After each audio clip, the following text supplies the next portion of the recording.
Leslie. Leslie, see the camera up there?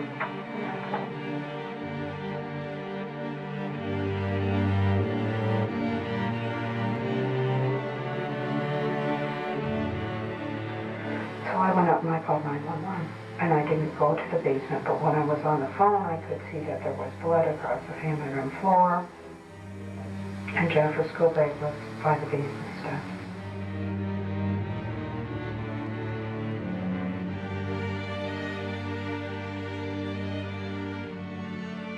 Ten years ago, on January the 6th, our daughter was murdered in our home. She was 18.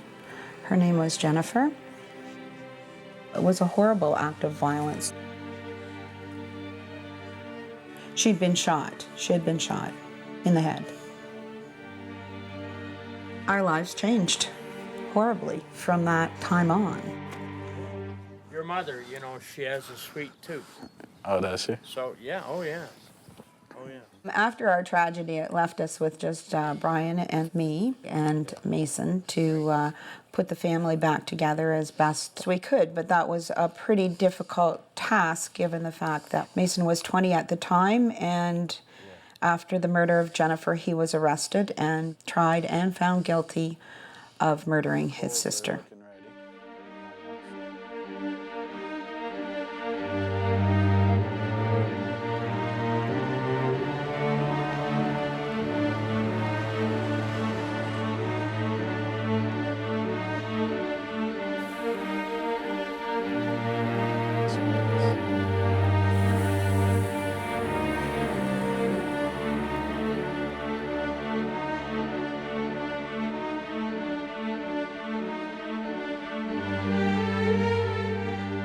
Jennifer had sustained 3 gunshot wounds to the right side of her head, from the temple over the right ear, and she sustained 2 gunshot wounds to the chest area, in and around the area of the heart.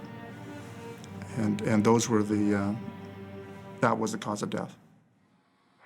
She screamed, and there's blood in this, and there's a trail down the basement steps. So I went down the basement, and that's when I saw Jennifer. Don't use your fingers. Don't use your fingers. Get your finger out of there. Did you wash your hands? Absolutely. Not. There you go. Is this a two-person operation? This is a two-person operation. Absolutely. Because they're defrosted. From the time of the crime through to the time of our first family visit, we had never been alone without supervision. They did not want us to have a visit with the 3 of us at all. They said, we don't want to give you private family visits because we view you as a risk to your parents, or possibly your parents as a risk to you. Mom, do you want to turn on the oven? For the French fries? Mm-hmm. So. One of the concerns was the length of time we would be alone with Mason when we made a visit. And that means that we're 72 hours unsupervised. It would be just Brian and myself and Mason. They call on the phone 3 to 4 times a day to have everyone show their face at the door. But other than that, we're alone. We're all alone.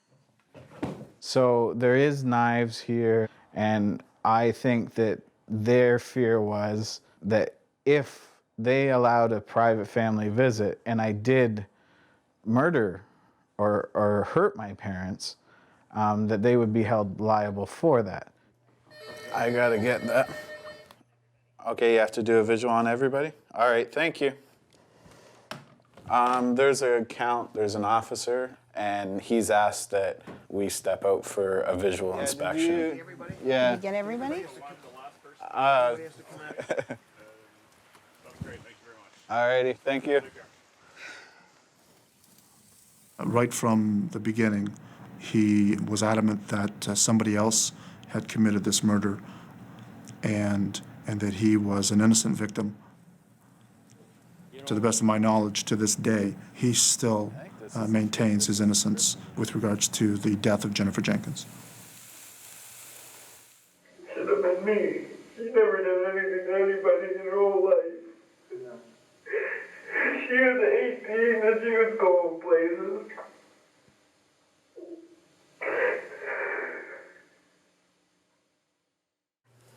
For what we're about to receive, may the Lord make us truly thankful and ever mindful of the needs of others. Amen.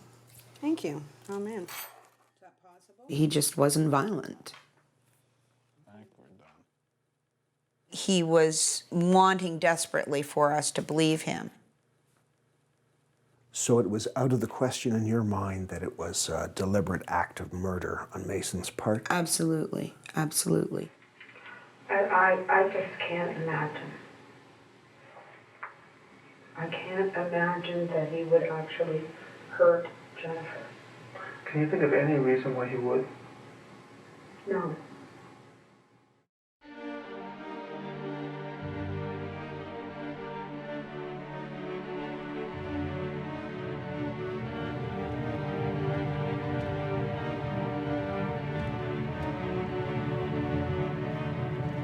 Our town of Chatham is approximately 3/4 of an hour away from Detroit. I think they call Detroit the murder city, and they have approximately a murder a day. And here in Chatham, we have maybe a murder a year. Unfortunately, 1998 was our year.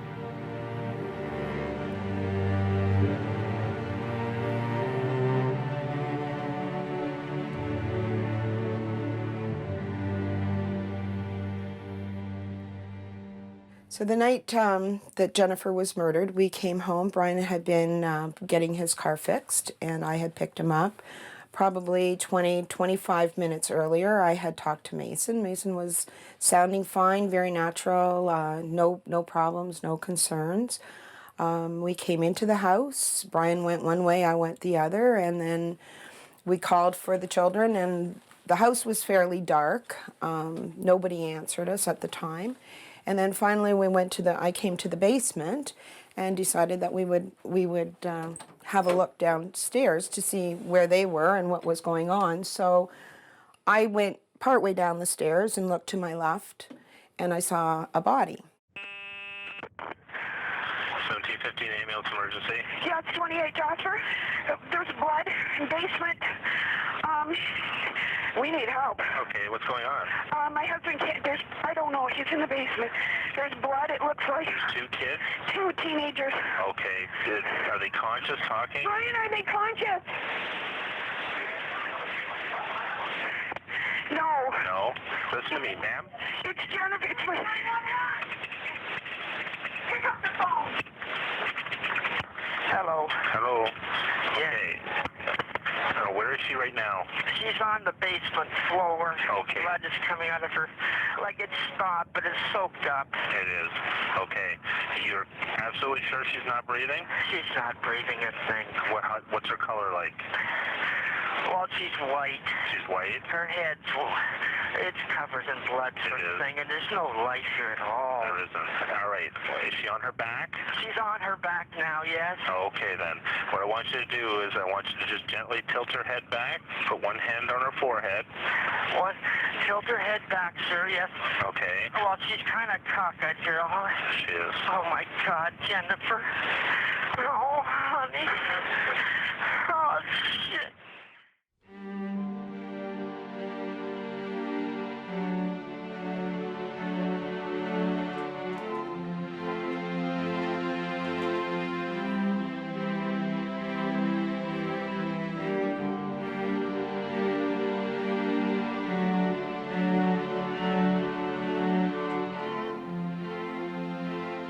I mean, we knew that this family unit consisted of 4 people, and one of them was missing. And we didn't know if Mason had suffered the same fate as his sister Jennifer. Okay. Now, you don't know if anybody else was in the house? I don't know where her brother is. What I'm concerned about is if something happened to her in the house, is that person still in the house? No, I don't think so. You don't think so? No. Okay. Well, we've got the police coming, okay? For all we knew, Mason may have been shot as well. He may have been shot and been able to make it to the backyard or a neighbor's yard or in a bush somewhere, and we didn't know where Mason was.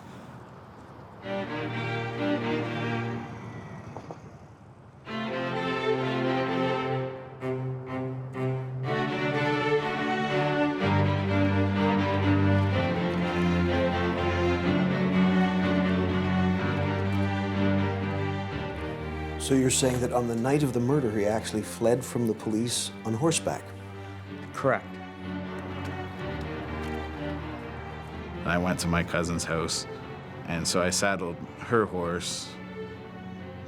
But I wasn't really trying to hide, and I wasn't really trying to get away. You know, when you ride a 1,200-pound animal through the middle of the city, across 3 or 4 major intersections, you're not really trying to hide. The death of Jennifer, occurred sometime between 4 in the afternoon and basically 5:10 p.m. We needed to get as much information as possible as soon as possible. You okay, Brian? Yeah. My first interview with Brian was approximately 7:30 p.m. That was, 2 hours, 2.5 hours from the incident. Camera up there? Yes. No, I know this is difficult for you. Do you remember what she was wearing when you went downstairs? Well, that's it.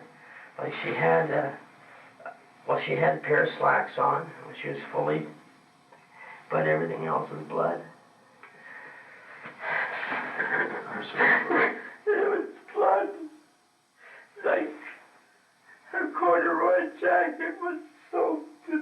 I tried to stop, but she was dead. Shit. Oh. I'm sorry, Brian. So am I. So am I. What the hell? You have a family and then you don't have a family, so what? What the hell? We haven't done nothing. We don't deserve this.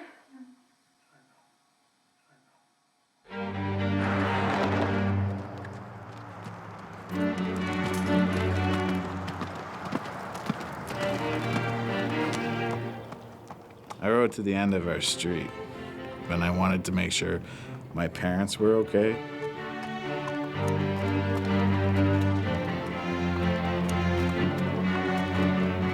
I decided to go from there because all the police cars and stuff were still there. I just needed time to think.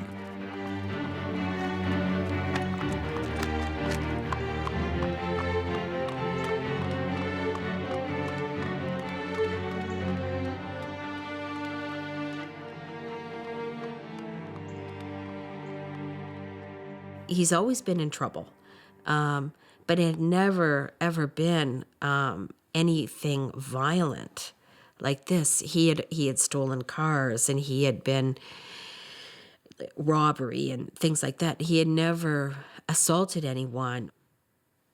We just couldn't believe that Mason could do such a thing. The violence part, Leslie and I were drilling and going over and over and over. The violence part has never been violence. Never, ever, ever. And even him. Like the violence has been behind the wheel on escapes and different things, but no violence. I ended up taking a vehicle later on. About an hour later, the police came and arrested me.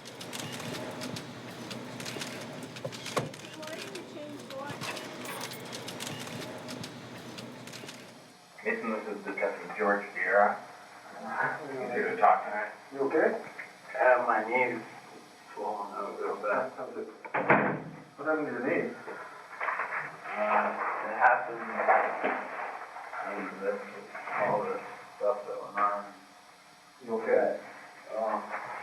I was young and I'd never been through interrogation or anything like that before. How are you doing? Not good. I really want to be with my family. I know. This is not an easy time. No.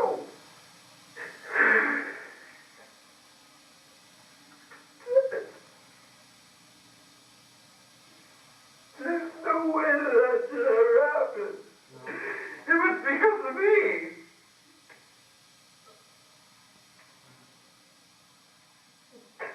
I know you feel guilt about that. I don't want to go. I don't feel like I want to go on. That's my little sister. During the course of that interview, Mason provided me with a version of events, which basically consisted of he saw a white van pull into his driveway. 4 males came out of the van. 2 of them had weapons. All 4 entered his residence. There was 4 other people involved. It involved me leaving the house, and one of the people went back into the house. I don't know what happened. I never saw what happened because they put me into a van. And basically these 4 bad guys take Mason away and kidnap him. 2 of the people were carrying guns on them. I don't know what kind. When they came to the front door, I fired my gun. I didn't hit them. They came upstairs, and when you have 2 guns pointed at you and nothing left, they took my gun. We had some concern with that story. It frankly didn't have a ring of truth to it. Clearly, we believe at this point that Mason is responsible for Jennifer's death.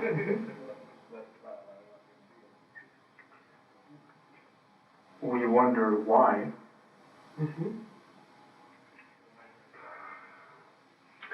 We believe that Mason is responsible for Jennifer's death. Yes. You're trying to support your children, and you have 2 children. One is dead. The other one is accused and tried of murdering that child. So that in itself tears you between children that you raised and that loved each other. And it was just a horrendous spot to be. My perception is that he really truly loved her. I'm not defending this gun. I know. I'm not, but also too, like he's got the record, but no record of violence. This is the sister that we're talking Yeah, about. we're sick, and there's no problem with them, other than just normal brother and sister shit. He was not a violent person, so we would have no reason to suspect that he would do this horrendous thing.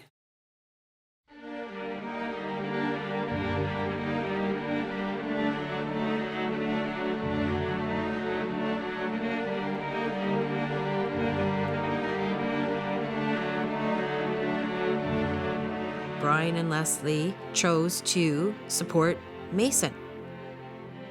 We decided as a family that we were going to support Brian and Leslie.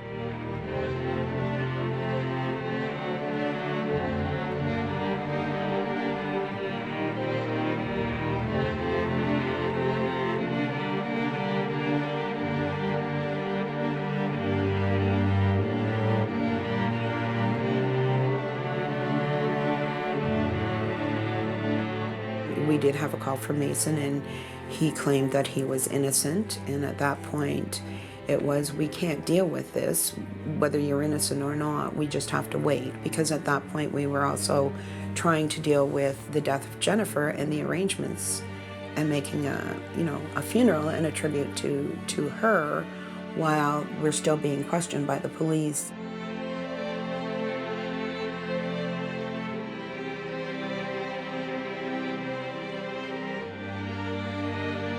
Most families who have lost a child are allowed to grieve. We weren't allowed to grieve because the police repeatedly called us in for questioning. What was worse, the police wanted us to say things that would help them convict our son. That's a horrible thing for a parent. But there's only so much right now. We're dealing with what we got to deal with, and Absolutely. if you don't have to tell me, Okay. I know it's not pretty, okay? But right now, we sort of need to keep Jennifer pretty. Absolutely. Okay. Brian said to me, I'm racking my brains trying to understand why. And I'm trying to keep people from asking that question at this particular And Brian time. says to me, and my wife tells me, right now, we can't worry about why. Mm-hmm. And today, we can't do that. Mm-hmm. I can't. I know.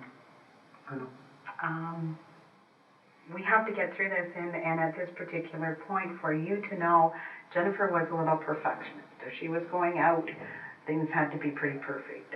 She was very slow and methodical, and the hair had to be right. And it was just, she was a nice kid anyway, but the kids called her Pokey, and she had a necklace of Pokey. And in this particular instant, we will not get another chance to honor her. And it needs to be right. And we don't get to do it again. And I can't conjure anything else. I know you need to. I know it needs to be done, but I can't go there. I know. Okay? I can understand that.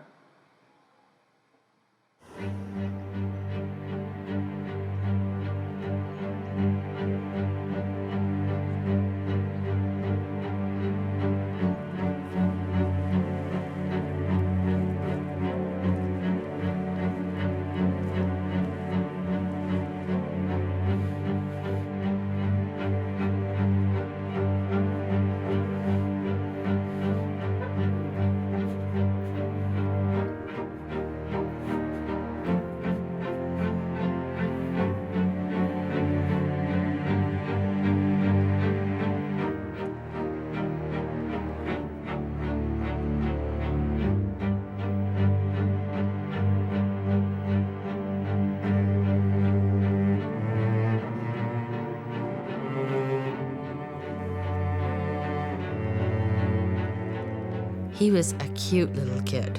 He was, those dark brown eyes. They were both cute as buttons when they were little. Boy, he was a cowboy, and yeah, he loved the horses. And Mason was very mischievous. He was always getting into trouble. He would climb out of windows and climb up trees, and he was very adventuresome. And where Jennifer was, she didn't get into trouble like that. Mason would get in trouble for stealing cars.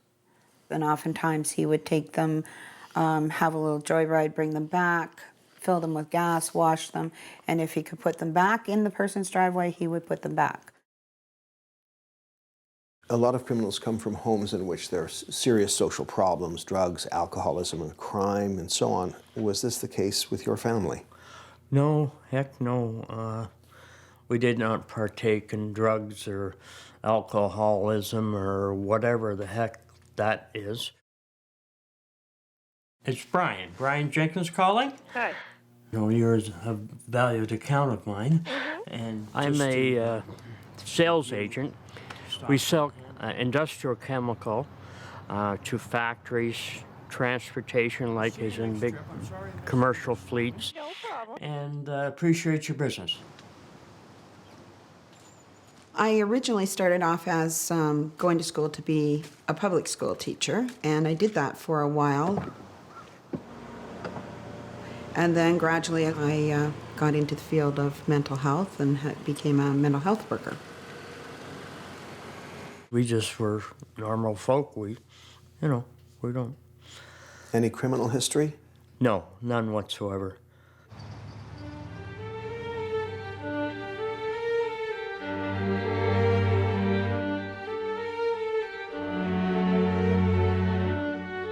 The trial went on for 3 years.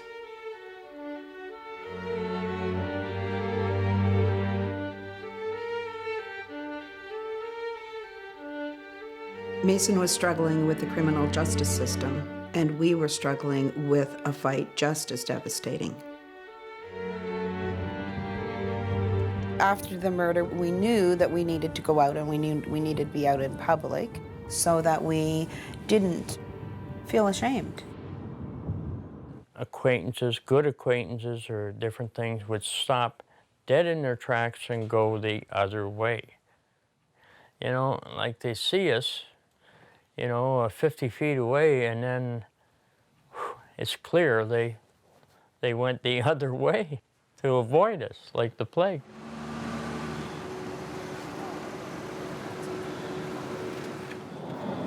Ready? Come on, girls. Some of the family could escape the stigma. Brian's sisters, for example, they had married names and lived out of the city, so no one knew that they were connected to the case. Who's that? Somebody ringing the bell? Yes. Oh, look at them. Hey. Hello. How are ya? Come on in. Here's to the clan. Have you seen Ryan? It's a terrible secret. And because I don't live in Chatham, and because I'm not a Jenkins, people do not associate any of the crime with me. So I've been able to sort of hide. One night I was out here and I saw something move at the back. My two little girls, they don't even know. My husband's family don't know. But how do I tell them? What are they going to think about me and my family? Because sometimes people can be cruel and they can be very judgmental. For Brian and I, in Chatham, there was no escape.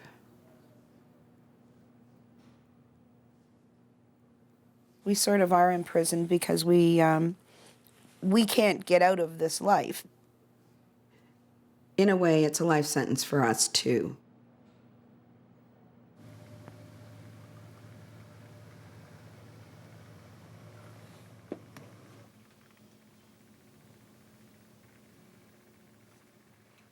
Jennifer was murdered in this chair. The chair itself was exactly where I'm sitting. Right exactly where I'm sitting is basically where it was a large wing chair, and it sat right here.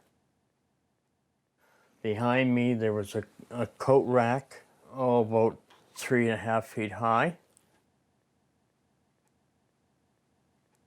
She was doing what she does, is eat popcorn and watch her soap, and the TV was over to the right of the room, and she was murdered. And there's people that have approached us, why in heck would you like to stay in the house of well, that's our home. That's our home. That's all our good feelings and things. Like, we've been here for years, since 1981. And so, never given me a second thought about living anywhere else other than just here. Mm. And then in retrospect, of course, you know, all the rest of the we stuff didn't that think goes. of selling, but who would want to buy it at that point?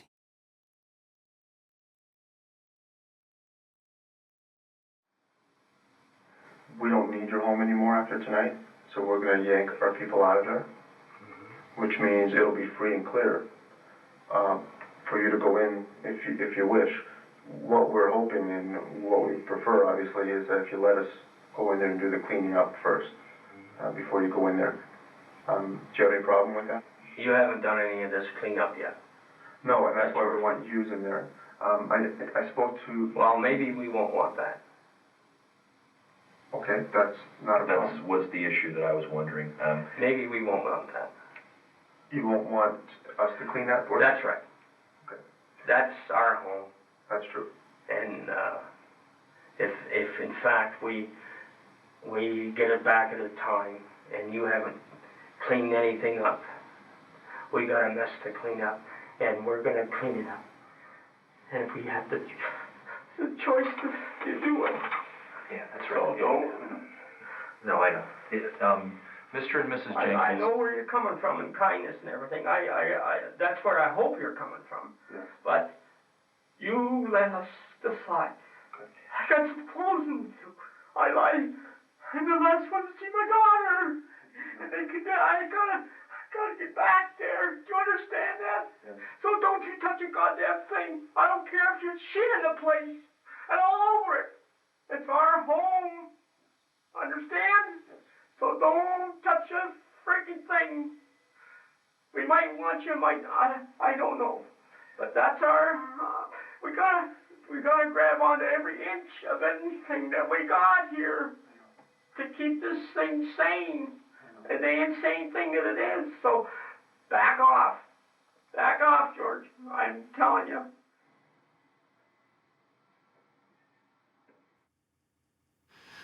Oh, Brian. He's just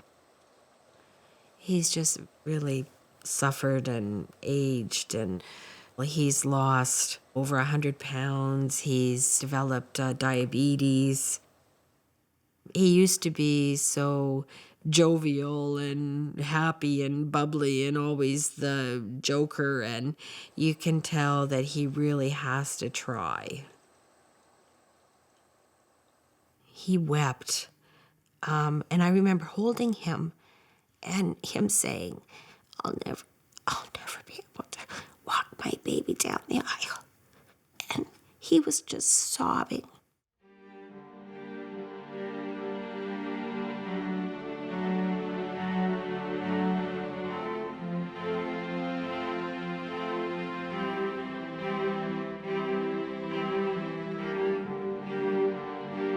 He went to prison, and the appeals continued on for several more years.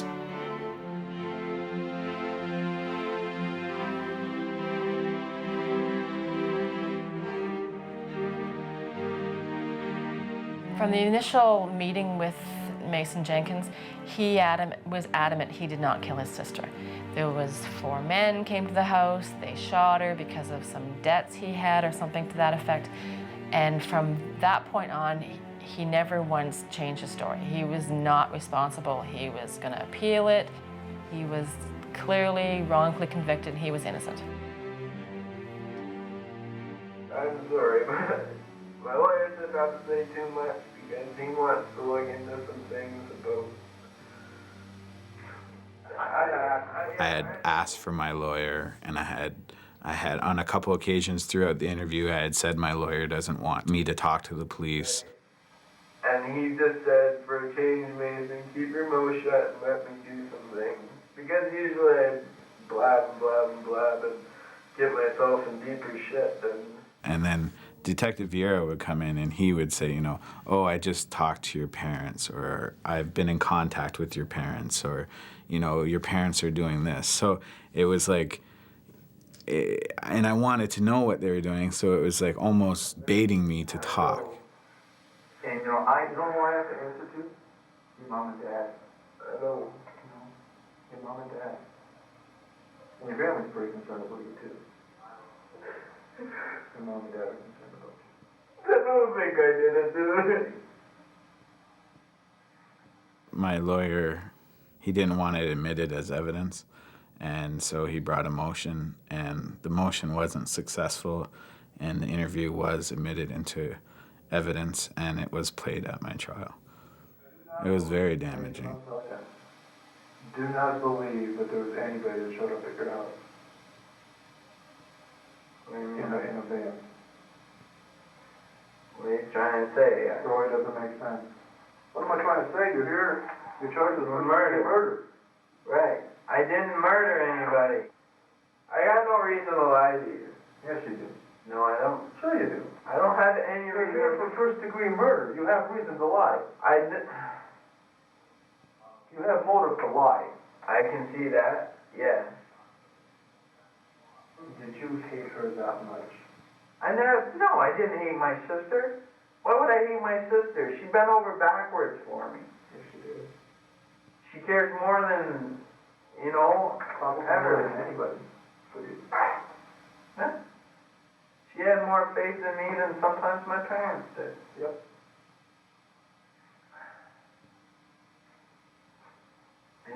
I got no reason to hate her. I got no reason to blow her fucking head off.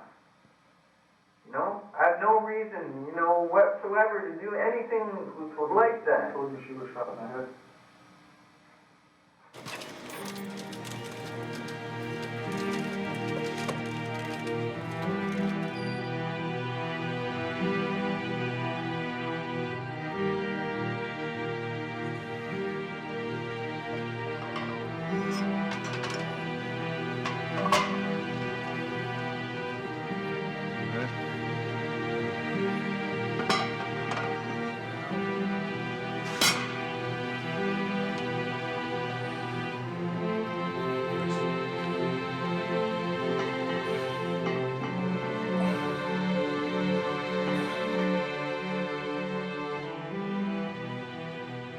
So he just said, I'm guilty.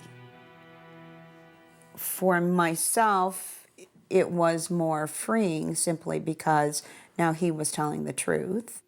Brian had put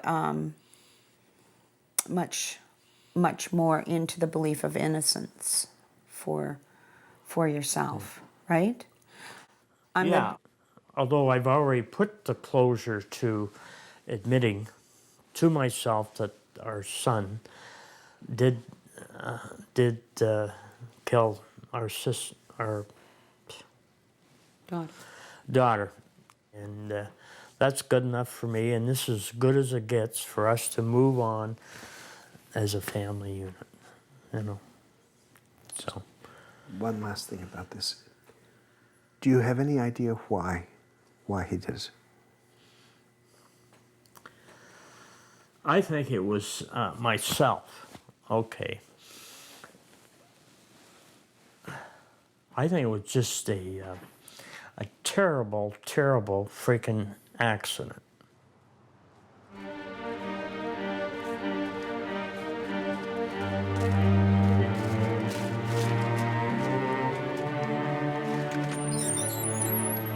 Come on in, you're out. We've been waiting for you. Where are you guys? Right here. Oh, hello. Oh, hi. So good to see you. How are ya? There's my brother. My little day and night angel for a couple of days. What? Hello. Oh, good to see ya. Have you ever talked about the details of the crime with Mason or with Brian and Leslie? Yeah, no. Never? No, 10 we years? haven't. This is where we've been recording his blood sugars. Yes. But we've used that. We can't have an honest and sincere, real relationship with him or with Brian and Leslie until we're able to talk about things freely. Okay, Brian, it's time for me to go. Yes, go see your son. Give me kisses. Safe trip. Oh, be good. We Don't are get not caught at a hard people with guns, and we needed to know how the gun got into our house. You know, it was just inconceivable that this would have been anything but an accident.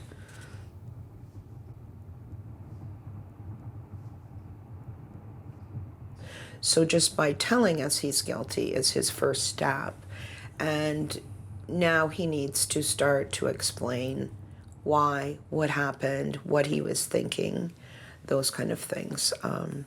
So they all take time, and they will come at his time. We are helping him. We have said to him, at this point, we would just like to hear the truth so that we can all live with it and put it behind us.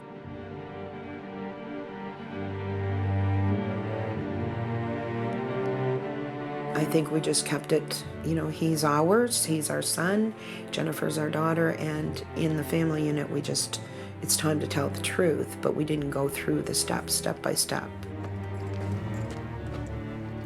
We didn't see the purpose in knowing all the details. There's enough pain to deal with.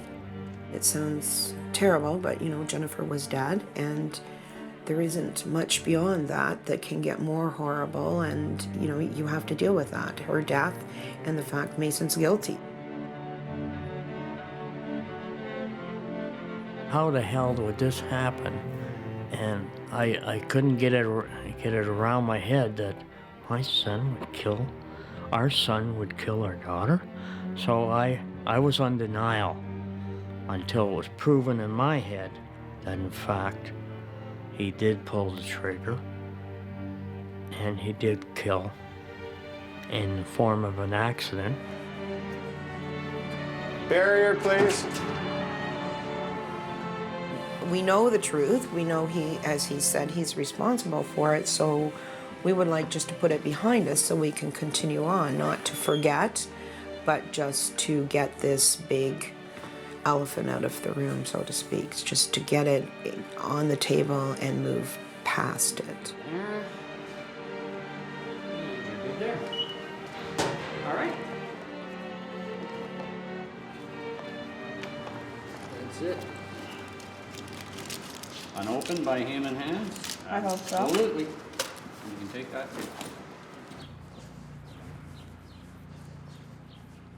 I don't know what people are looking for, what facts, what, why they want to know.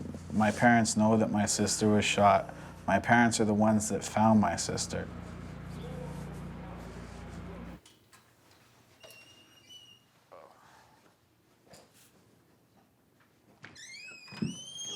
Hello. Oh, hello there, honey. How are you?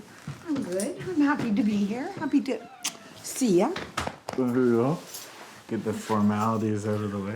The formalities. You have a good drive? Yes, I did. A good drive. A long drive. Yeah, let's put this here. Suppose you want to pat me down?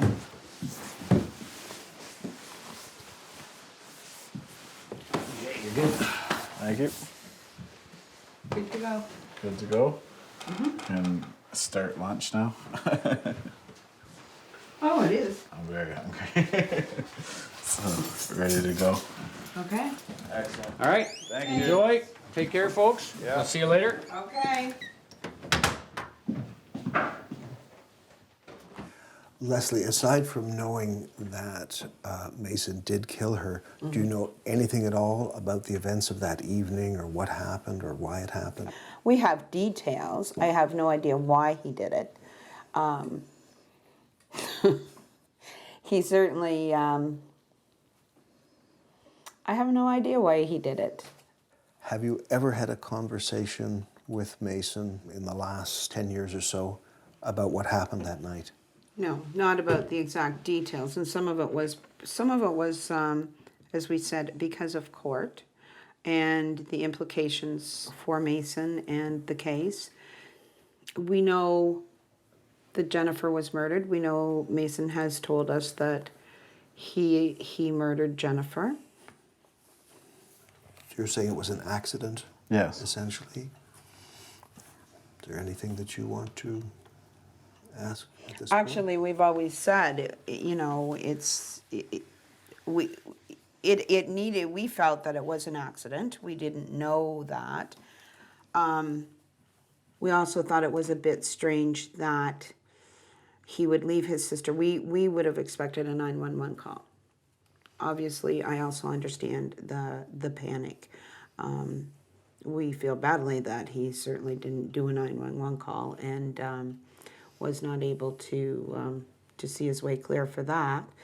Do you know anything besides that about what happened? In details at this point, no. We haven't discussed, although we've...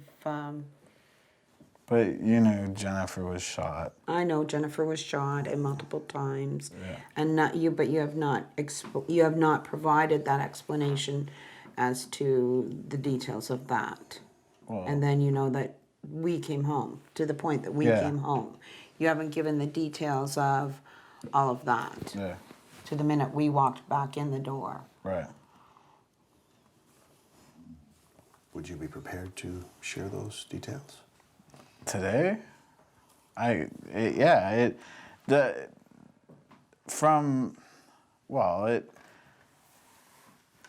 Yes and no.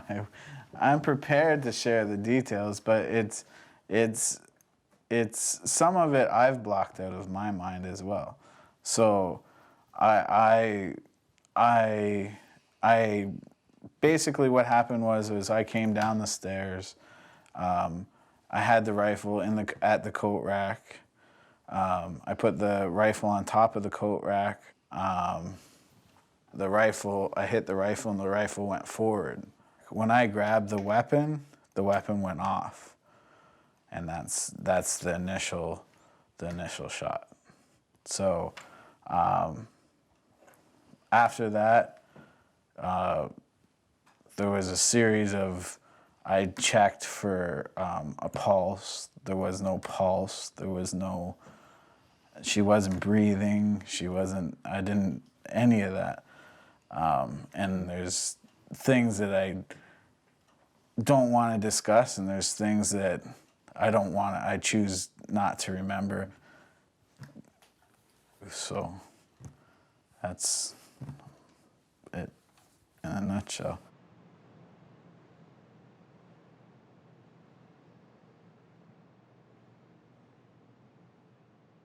I don't believe that he should ever be let out of prison. Mason took Jennifer's life, and he should pay with his own forever. And 15 years is not the price. Or 25 years is, how can you put a price on Jennifer's life? You can't. So he should pay with his own life, and he should be there until he dies.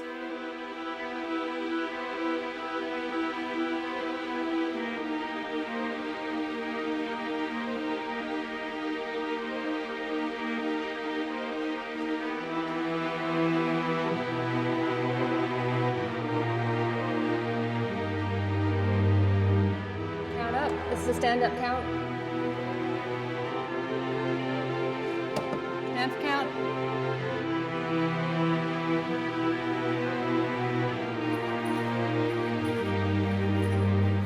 I am part of Mason Jenkins' case management team, which consists of himself, his parole officer, and myself. So I have a say in decisions regarding his releases, passes, trailer visits, that type of thing. I also do a monthly report on his progress. And I grabbed the gun, and when I grabbed the gun went off. Then that's when my sister got shot. So she's on the floor. Yeah. And she's clearly, in your mind, she's clearly dead. She was in the chair. And she's in a chair. Yeah. And then what did you do? That part's hard for me to talk about, because I started thinking about what can I do, and then for some reason it's like, I'll make it look like somebody else did it. When I came up with a story, I'm like, well, somebody isn't just going to shoot somebody once. So that was the hardest part. I was multiple shots. So, but because when you go to the parole board, you know, they're going to go through step by step, every little thing. Yeah. And some of it I think they're going to find hard to believe. Yeah. Because I mean, from what you told me, Yeah. your sister and you were really close. Yes. So for me, I find it hard to believe that you could just shoot her and then just leave. I was, when I was there, like I said, I was emotional, I was upset. I checked for vital signs, I checked, I cried, it was emotional. Because to me, someone who you loved and your sister who's so close, to point a gun at her and shoot her 4 more times. Afterwards, I know. And then I think, did you move the body and to move her? Yes. He dragged the body down into the basement from the living room, and you'll see a trail of blood leading from that chair, leading to the basement. And when you look down, there's a runner on the stairs going into the basement, and you can see blood on the runner going all the way down. The horror. Once some of the facts were released, and how Jennifer must have suffered.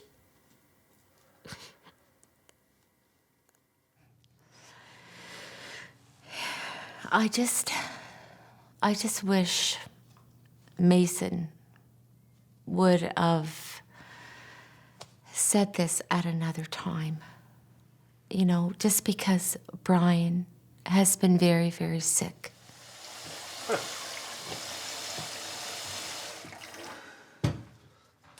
that enough water? Yeah, I will do. I'm gonna go see. I don't think you have any aftershave.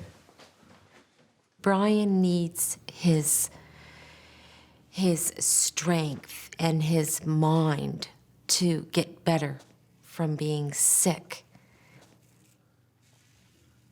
Did they really need to know at 11, 10 years later? Because they have. They've lost their family.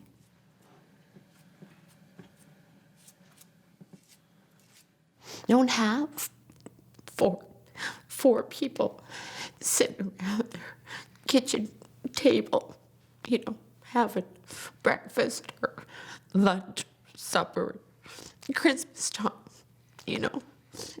Nobody sitting around the tree with them. Easter. Maybe you can go out dancing now. You're all cleaned up. Okay. Why did you hold to the idea of his innocence for such a long time? Because I wanted to believe. Because I wanted to believe that fact. But it was truly the understanding of why this would happen at all on just when it was on January 6th, and then Mason and his sister were together at Christmas, and the admiration of each other. I could stand back Christmas morning and observe that and the stuff, and then for that to happen like a week later, and it just, so that stuck in my mind. How in heck would that kind of love be a murder thing within a week?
We talked about it before. I was a little confused because one thing that stuck out in my mind is when you said you shot her and you knew she was dead, right? Yes. So why would she be shot 4 more times if she's dead?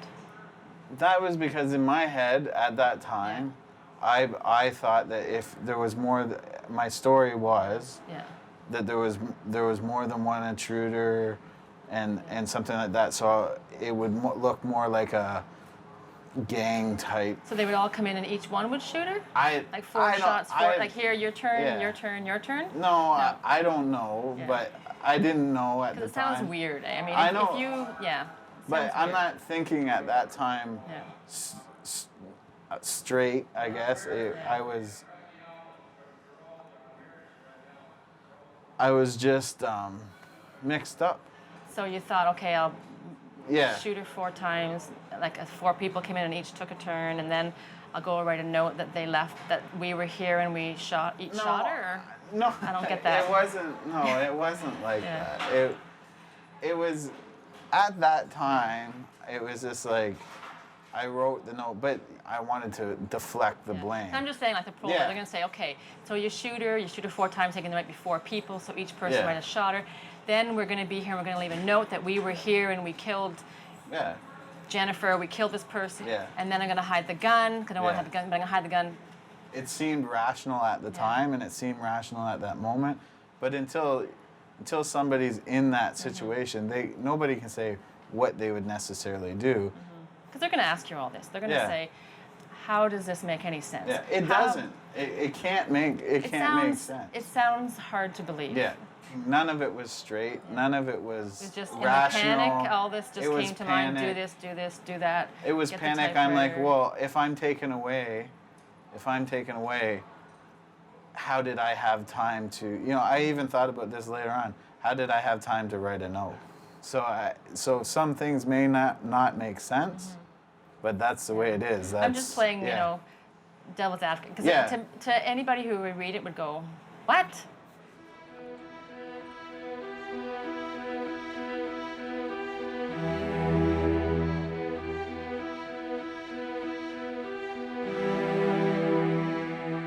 Not only did he shoot his sister, but he shot her 5 times, and he shot her with a single-shot .22 rifle.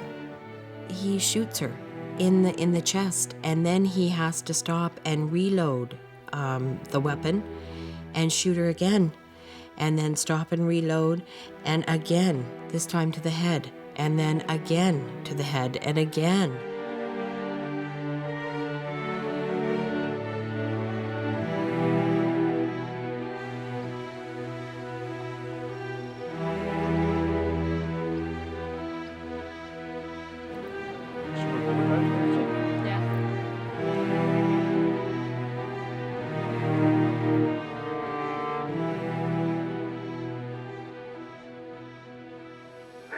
All she did was love me and care for me.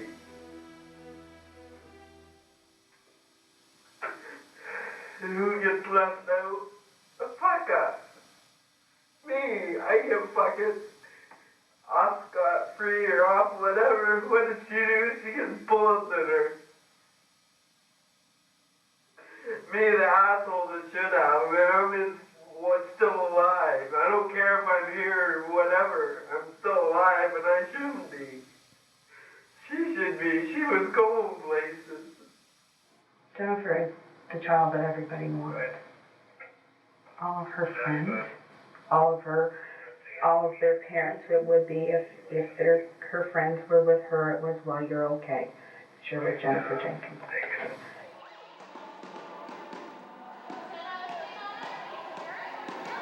Hi, Jen.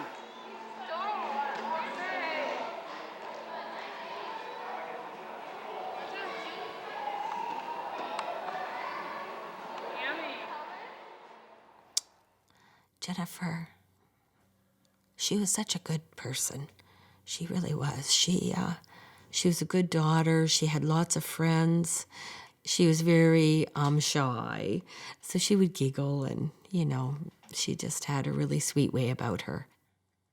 She was so bubbly and everything, and this circle of friends and she seemed to be the focus, and they just came. Jennifer was the magnet of the girls. We decided we were going to go and look for a wedding dress for me. And so she helped me pick out my wedding dress. And that's a memory that I'll cherish forever.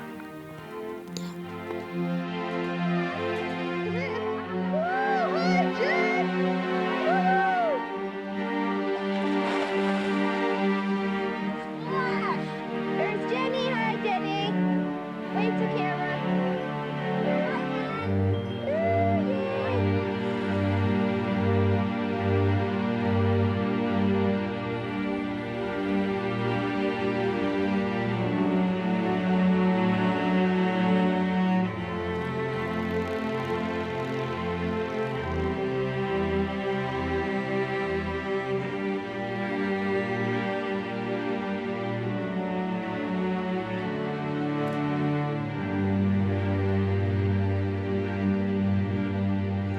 Every year on the anniversary of Jennifer's death, my mom and my dad and I set time aside, and we make sure that we have contact that day and that we all speak on that day.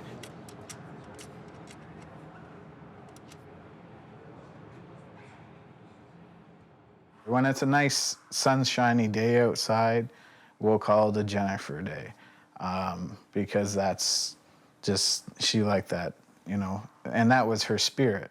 And, although I've been convicted of the murder of my sister, that doesn't change our relationship that we had and that I loved her. Hello. Hello, how are you? Pretty good. Did you do anything special, for Jennifer yesterday? Well, the special thing was your mother and I spent the day have a meal together, and that was neat. So. No. You sound a little bit whooped. No, I'm not whooped. I'm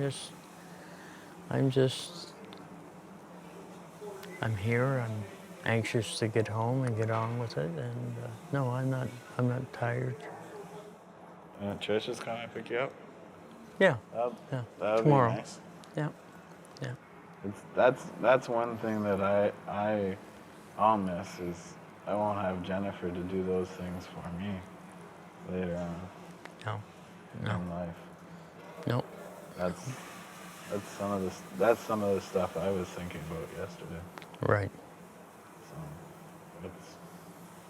it gets to you every once in a while, and especially on that day, especially. Yes. I sit in my cell and I think and. Yep. Yep. I'll miss that. Yeah.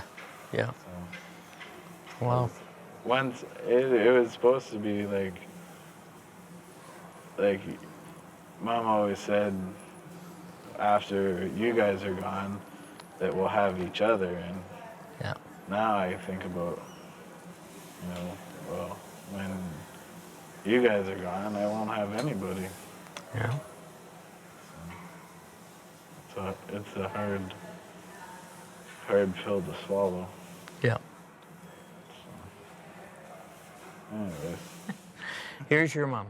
You take care. Sign off. Yeah. You too, love son. You. Okay, love you back. You know that, and we'll be moving forward. There we go. Here's your mom.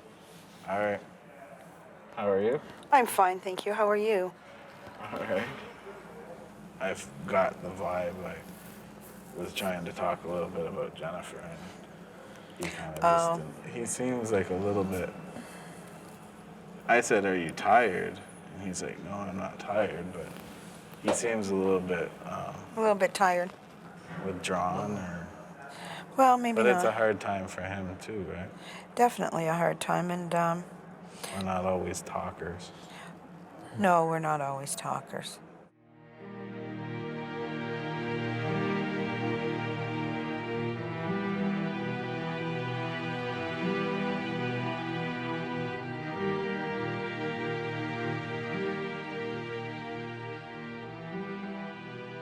How do you raise two kids that are so different? They were both taught the same thing. They were both treated the same.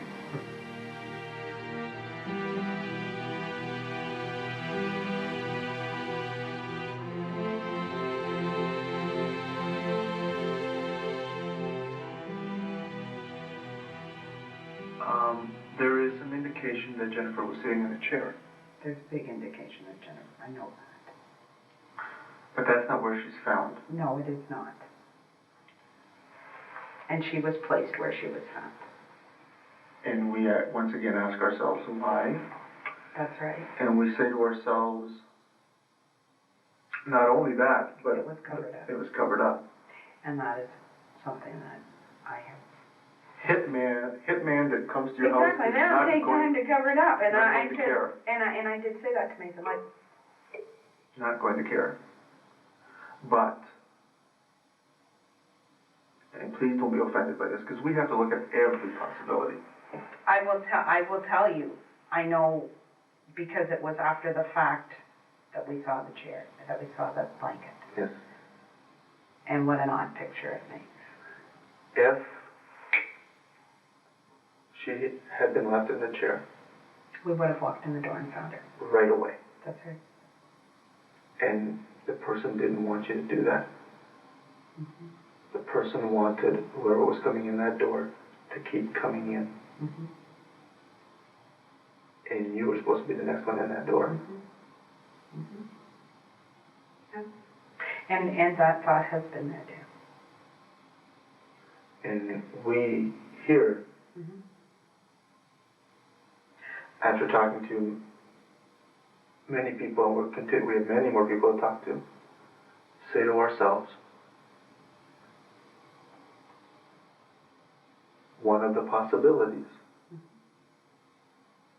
is that either mom and dad, or just mom, was also a target. because not that I sound cold or callous or insensitive. Jennifer is on that carpet for one reason and one reason only, and that is to keep her from being seen by the person that comes in that door. That is the And that is the only question. reason. You know that we called to Brian's mother, and we called in fear. You know that? That you called Brian? Well, you know that we said, did Mason do this? If Mason did this, Mason's not here. Where is Mason? What has happened? What terrible thing has happened? Right. We called to Brian's mother thinking, what if he went out there and what if, basically, we're looking at a madman on a rampage. Exactly. All right? Exactly. So this is not bizarre and unnatural for you. It's a thought that's crossed your mind as well. My fear. The police suspected that his plan was to kill each and every one of us. And they came up with that one fairly quickly when they started their investigation. It's not one that we have ever really felt was a valid. It's always there. He was never tried. They didn't sentence him. It was in the trial, but he wasn't charged with that. But it seems to keep coming back. As you know, the theory of the Crown was that Mason intended to murder you as well as your wife, and there are still some concerns that if and when he gets out, he might try to finish the job. Have you no concern about this? No concern whatsoever. No concern, and I believe my wife has no concern whatsoever about that issue.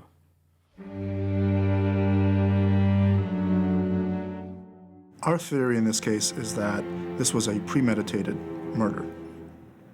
On the dining room table, 2 documents, 1-page documents, very simplistic, and basically those documents are 2 wills, and these wills both say, if I die, everything I have goes to my spouse.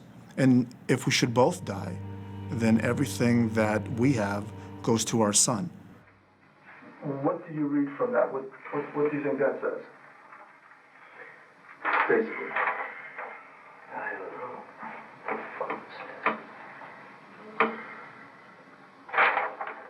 It's a testament, it's a will and testament from me, which is totally not right.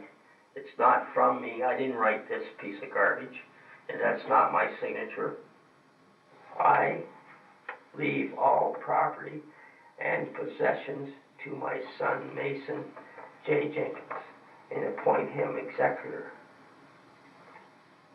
I wouldn't do that. I wouldn't do that. That's a bunch of shit. So, that's what I think of that.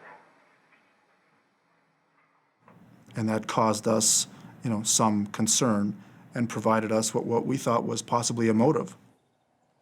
I'm not really certain what made the police believe that. To this day, I don't understand. The will. I'm not really clear on the will. Mason will have to explain more of that. He wrote a will for us because we didn't have a will. So in his writing of that will, I don't know, what did you do with it? No, it was, and that's where I come into being confused about why they would leap to that conclusion. We had talks about insurance and things like that, and my parents had often said that they would have to get a will. But in the circumstance of you come home and you find that Jennifer is dead and there are wills written, they have to assume something, and I think that's what police do, is go ahead and put a plot together. I think that what they found odd was that everything was to be left to me. It wasn't that I was to get everything myself. It was I was to get it in trust of my younger sister. But you didn't write that.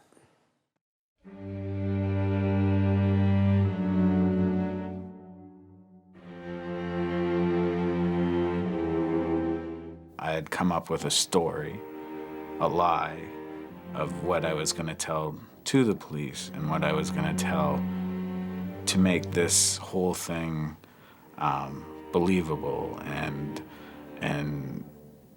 So throughout the interview, I was telling lies.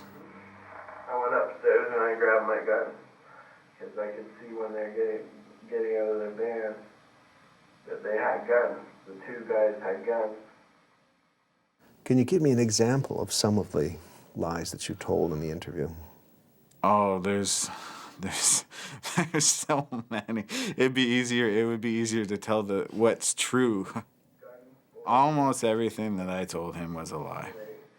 Two guys went downstairs and I just said, leave my sister alone, I'll go with you.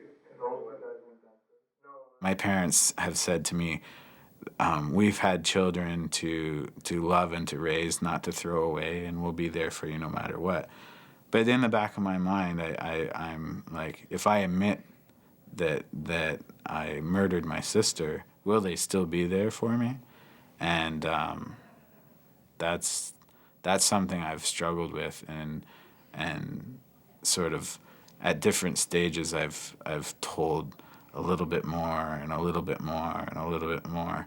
And, you know, as a liar, it's hard for me to tell the truth. And then on top of it, I might lose the only support that I have left, because my parents are the only support I have left. So there still is some truth to come out about what you did? Yeah, there is truth to come out. You still haven't told the whole truth about the murder? No.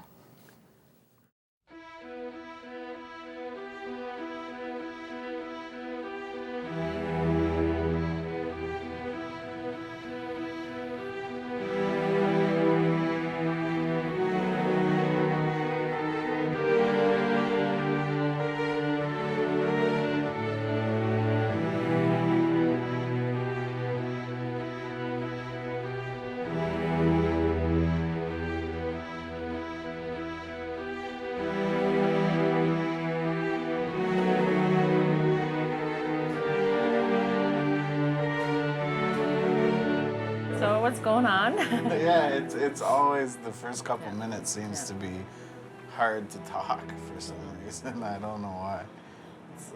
Well, there was some stuff that sounded a little bit hard to believe. So why don't we start over? Well, what happened? Like, yeah, it's not. When I got out of prison the last time, I came back to my family at Christmas time. Right. So that whole time was a confusing period of time in my life for me, because it's Christmas time. There's a lot of pressures from family members, and there was a lot of questions in my mind of, you know, certain things were going to be successful, or certain people I saw were being successful and I wasn't achieving what I wanted to achieve. So in my mind, and it's hard for me to talk about it now, because in my mind I thought about, and I hate to admit it, but I did think about killing my parents. That was a thought. you thought about actually? Yeah. Really? And it was something in my head that seemed like it was the only alternative for money at the time, or it was just like at a very confusing time. If I do this, I'll get the money, and then I'll get the respect, and then, you know, things will sort themselves out. And I thought about it, and I thought about it. I planned it. It was, and nothing with my sister though. And that afternoon, that's why the gun was there. That's why the wills. Wow, yeah. I spent all day with my dad. You know that detail. Yeah. And I couldn't do it. Oh. I had the gun at the back door because So- my dad was sleeping on the couch. Okay. So what was the plan? You were gonna kill your dad, and then. And then my mom would come home, and then then kill her. and then I would leave. Right. Or at that time I wasn't even sure myself. I would leave, and then say robbers came in, or something like that.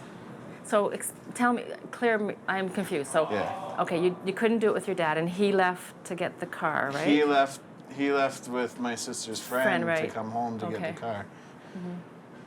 And then when my sister came home, we just talked like normal, how her school day went, that kind of stuff. She went downstairs and she sat in the chair beside the TV. And I went downstairs and I was gonna take the gun and put it in the garage because the gun was loaded beside the back door, and that's when the accident happened. And when that happened, I panicked. Right. I didn't know what to do, and I shot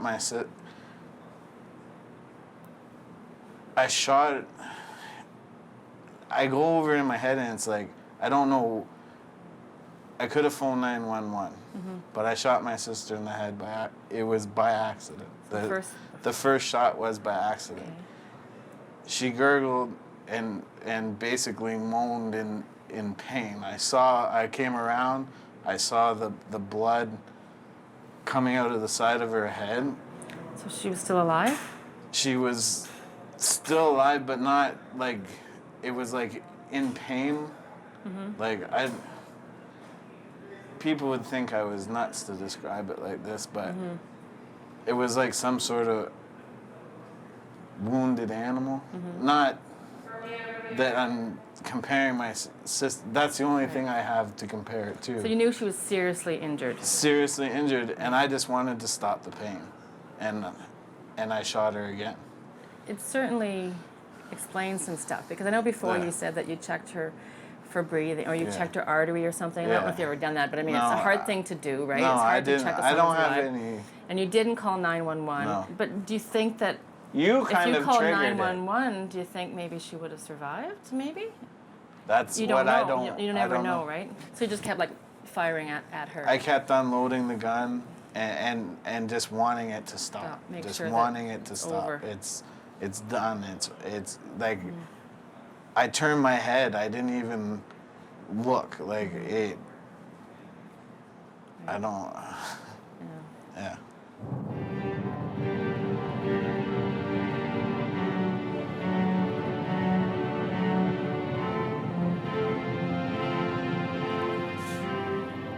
It's been a while since you've been here.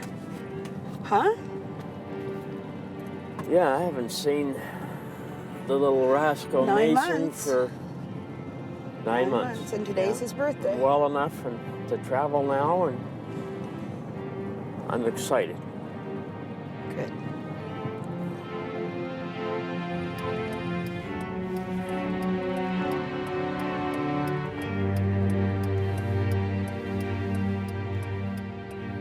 You say the time frame for the murder was about an hour, and he is now saying that it was an accident.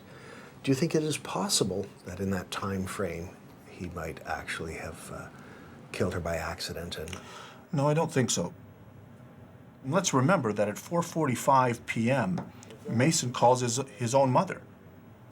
What he does say to Leslie is, "When are you coming home? How soon are you coming home?" And our position is that that's a very telling piece of information, because he's now waiting for his second victim.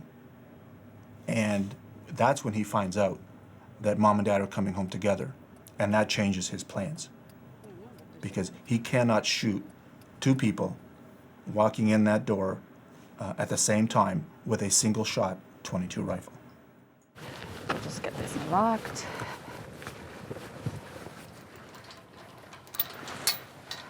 Here we go, home sweet home. Those are big steps. Yeah. Wrong foot. Oh well.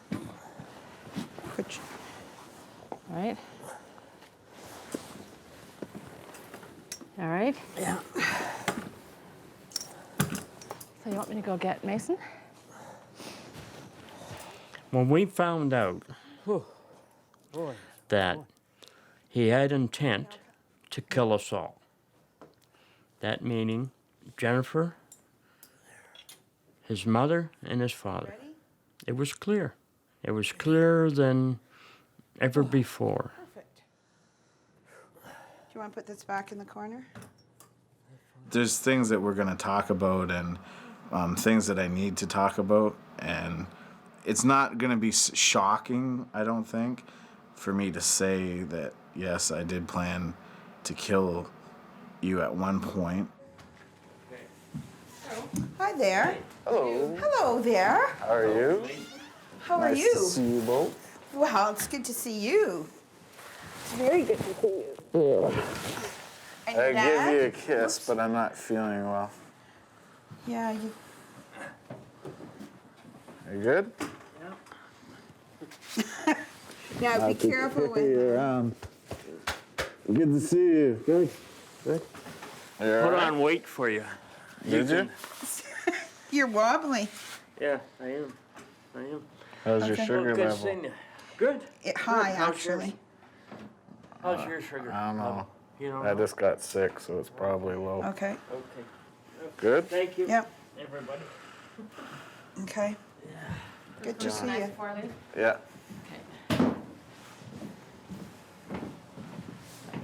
Your 4 knives. 4 knives. Everything else look okay? All my food. Got your foods here. Everything's Everything's clean. good? You're good? I think so. All right. All right. See you on Monday. All right, have a good visit. Thanks. Take care. Thanks, bye-bye. Take care. Bye-bye. So, here we are. if I'm feeling like this, I don't know if we'll be able to get through all that food this weekend. Well, if you're not feeling good, darn, Brian, we'll have to do our best. And is it flu symptoms? No. It's not really flu, just sick. So what are we going to do with the cake? Are you going to be able to eat that? I'm sure Dad can help. No. Wow. Chocolate truffle. Do you have any idea why he intended to kill you? No. Put it in something. No. I haven't got a clue. Put it in. I would come out and say, what was in your head? Why on earth you would... Number one, you killed your sister, and your intention was to kill us too. Why? Why did you have that on your mind? We were always there for him. Anytime he ran away or he always came home. It was always returning home. So to destroy the one thing that was closest to him, we have no idea why. Want a pillow? Yeah, we'll get a pillow. It's a lot of work, eh? Yeah. I was failing at life. I was failing. I didn't feel that I was being successful. I saw all my friends moving on and moving forward. I felt like a failure. And then my parents would say stuff over the phone that would sort of tick me off. And it was at that point that I had actually, the thought had entered into my head. Well, one way of dealing with the problems is to kill them. I'm not going there. What do you tell me? Thanks, Dave. And that would give me the money, and that would give me a fresh start, and that would give me nobody to question me, nobody to be authoritative, nobody to be accountable to. I could just do what I wanted. Good. Thank you. And so after I got out of prison, those thoughts were still there. And so I went home, and the whole family was there. It was difficult to face them. They all knew that I was in trouble and that I had been in trouble. And, you know, here, and I'm the only one there that's had any problems really with the law. I brought dice. Did you? So that's one. I didn't dry that out. Those thoughts kept on, they were prevalent and they were up front, and I can peel it for you. it was difficult. That's when I started to think about the murder of my parents. But it was just going and getting the rifle and going because I knew where it was. Watch your water, Dad. What's the stuff on the table? Hello? Fell back asleep again.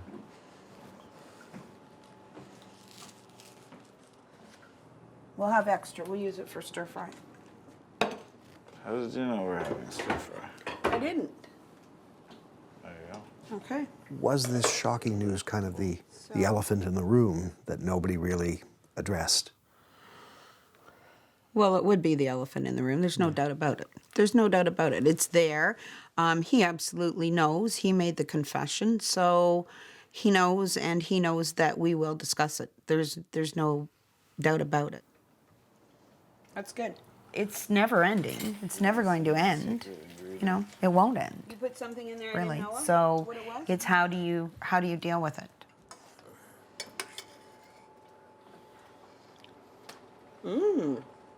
Not bad. I think you just go a little on blind faith.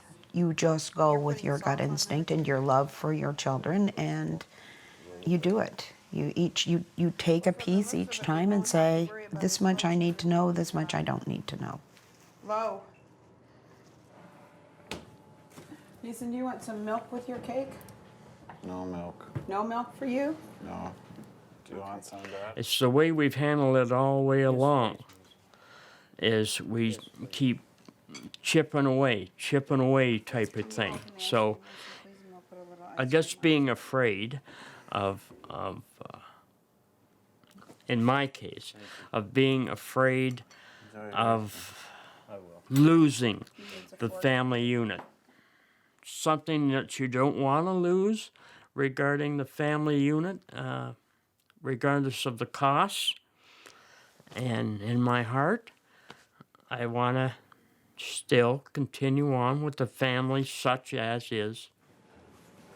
So what's the occasion?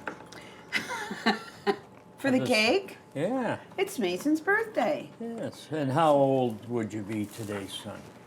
I don't recall. You don't remember how old you are? Would you be between 31 and 33? That's that would What's be, that number in between? I would believe that would be 32. 32. Wow. So then what year were you born? This is 2009. 1977. Oh. March 13th? You're improving on your math. Some people, as you know, feel that they should have broken with Mason. What do you think? Well, Mason is their son. And like, you know, Leslie and Brian have said, you just don't throw your family away. People still shake their heads. Why are you even bothering with your son? Well, all these visits, that's as good as it gets in our life as a family. And those visits are very important as families do need to gather strength from somewhat other normal. So that's our strength is the three of us getting together regardless of what's happened, but keeping in mind of it, whatever, but trying to enjoy the day, you know, because that's as good as it gets for us. Oh, here's that tea. What kind is it again? It's called... Something. They love their son. That's all they have right now. Cheers, Mason. Cheers. It's not that they're not thinking of Jennifer. They love Jennifer. Jennifer is in their hearts, you know, like every day. You know, and she's around spiritually, you know. But because she's not here in body, their only child is Mason. And they are a mom and a dad. And they still have their mothering and their fathering to do with Mason. Regardless that he's in prison and he's murdered his sister. They have chose to support Mason, and they're not going to throw him away. And that's their choice. And people should respect that, or if you don't, then don't say anything at all. Don't be critical, because you have no idea what you would do if you were in their shoes every day.